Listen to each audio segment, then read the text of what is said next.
30,000 രൂപയാണ് നിങ്ങളുടെ ഫോൺ വാങ്ങാനുള്ള ബഡ്ജറ്റ് എങ്കിൽ ഈ വീഡിയോ സ്കിപ്പ് ചെയ്യാതെ കണ്ടോളൂ. ഈ പ്രൈസ് റേഞ്ചിൽ നിങ്ങൾക്ക് മേടിക്കാൻ പറ്റുന്ന ബെസ്റ്റ് ആയിട്ടുള്ള കുറച്ച് ഫോണുകൾ ഞാൻ പറഞ്ഞുതരാം. ഇതിൽ ക്യാമറ, പെർഫോമൻസ്, ഓൾറൗണ്ട് ഫോൺ തുടങ്ങിയിട്ടുള്ള എല്ലാ കാറ്റഗറിയിലുള്ള ഫോണുകളും ഞാൻ പറഞ്ഞുതരാം. അതിന് മുന്നായിട്ട് ചാനൽ സബ്സ്ക്രൈബ് മറക്കണ്ട. ഓക്കെ, ഫസ്റ്റ് ഓഫ് ഓൾ സ്ലിമ്മും ലൈറ്റ് വെയിറ്റ് ആയിട്ടുള്ള ഒരു ഫോണാണ് നിങ്ങൾ നോക്കുന്നതെങ്കിൽ മോട്ടോയുടെ എഡ്ജ് 70 എന്ന് പറഞ്ഞിട്ടുള്ള മോഡൽ നിങ്ങൾക്ക് ചൂസ് ചെയ്യാവുന്നതാണ്. സൂപ്പർ സ്ലിം ആയിട്ടുള്ള ഡിസൈൻ, ക്ലീൻ ആയിട്ടുള്ള യൂസർ ഇന്റർഫേസ്, അതുപോലെ തന്നെ പ്രീമിയം ഫീൽ നൽകുന്ന ഈ ഒരു ഫോൺ 30,000 രൂപ താഴെ നിങ്ങൾക്ക് കിട്ടുന്നതാണ്.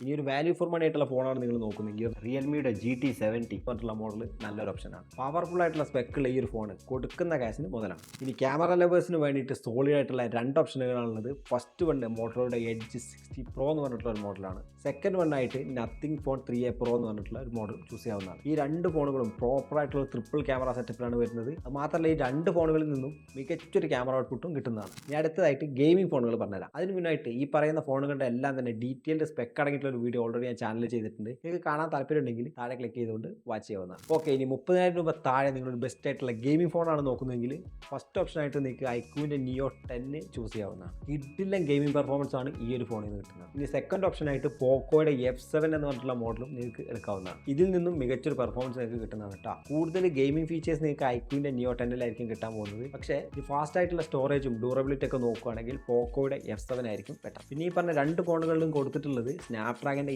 8 Gen 4 എന്ന് പറഞ്ഞിട്ടുള്ള ചിപ്സെറ്റ് തന്നെയാണ്. ഇനി 30,000 താഴെ നിങ്ങളൊരു ബാലൻസ്ഡ് ആയിട്ടുള്ള ഫോണാണ് നോക്കുന്നതെങ്കിൽ OnePlusന്റെ Nord 5 നിങ്ങൾക്ക് ചൂസ് ചെയ്യാവുന്നതാണ്. ഗെയിമിങ്ങിലും ക്യാമറയിലും യൂസർ ഇന്റർഫേസിലും എല്ലാം തന്നെ ബാലൻസ്ഡ് ആയിട്ടുള്ള പെർഫോമൻസ് ഈ ഒരു ഫോണിൽ നിങ്ങൾക്ക് കിട്ടുന്നതാണ്. ഓക്കെ, അപ്പോൾ ഈ പറഞ്ഞ ഫോണുകളിൽ നിന്ന് നിങ്ങൾ ഏത് ഫോണാണ് ചൂസ് ചെയ്യാൻ പോകുന്നത് എന്നുള്ളത് തീർച്ചയായിട്ടും താഴെ കമൻറ്റ് ചെയ്യുക. So this is me Vicky.